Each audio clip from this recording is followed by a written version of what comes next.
NSUI कार्यकर्ताओं ने अखिल भारतीय विद्यार्थी परिषद के राष्ट्रीय अध्यक्ष पर एक महिला के साथ अभद्रता करने का आरोप लगाते हुए विरोध प्रदर्शन किया। मार्च की शुरुआत दिल्ली प्रदेश कांग्रेस कमेटी कार्यालय से हुई। इस प्रदर्शन की अगुवाई कांग्रेस पार्टी के छात्र संगठन एनएसयूआई के दिल्ली अध्यक्ष अक्षय लाकड़ा ने की। देखिए, आज सबसे पहले जो जितनी घिनौनी हरकत एबीवीपी के राष्ट्रीय अध्यक्ष ने करी है कि अपने पड़ोस की एक महिला के बाहर एक प्रताड़ना जिस तरीके से हुई कि उनके घर के बाहर जाके वो रात को पेशाब कर रहे हैं। उन्होंने पुलिस कंप्लेंट जाके फाइल करी, जो तमिलनाडु पुलिस ने कंप्लेंट को दबाने का काम किया। उनको एफआईआर कॉपी तक मुहैया नहीं करवाएगी और आखिरी में वो औरत इतनी मजबूर है कि वो सुसाइड करने की कगार पर है। चिन्मयानंद जैसे मामले, कुलदीप सेंगर जैसे मामले जब बीजेपी के राज में आते हैं और ये लोग एक खोखला ढकोसला जिन्होंने दिया कि बेटी बचाओ बेटी पढ़ाओ, और आज यही लोग बेटी की प्रताड़ना कर रहे हैं। उनके घर के बाहर जाके ये लोग पेशाब कर रहे हैं और एबीवीपी और बीजेपी का पूरा संगठन एक साथ मिलकर इनको बचाने का प्रयास कर रहा है।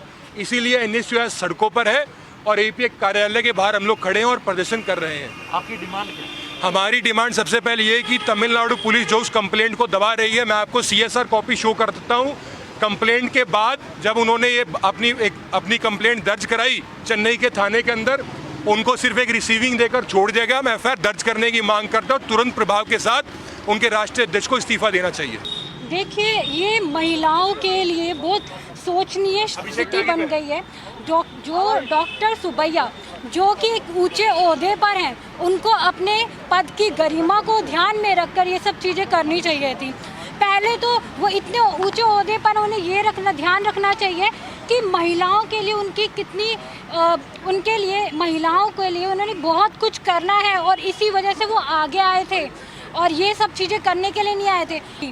पेशाब कर दिया उन्होंने दरवाजे के आगे, उसके बाद क्या मास्क फेंक देते हैं। उनके घर में भी तो उनकी बहू बेटी आप देख लीजिए, उनके घर में कोई तो होगी ना महिलाएं जो वो चीज़ देख रही होगी। तो आप अगर आप कोई प्रॉब्लम थी पार्किंग को लेकर, जो प्रॉब्लम मुद्दा उठा था, आपको प्रॉब्लम थी तो आप बात आराम से भी कर सकते थे।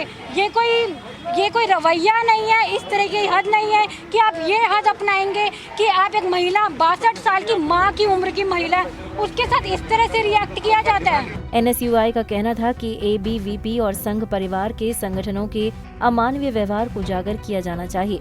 वहीं शिकायत वापस लेने के लिए शिकायतकर्ता को मजबूर किया गया और असंतोष की आवाज को शांत करने के लिए आरएसएस एबीवीपी ने अपने प्रभाव का इस्तेमाल किया।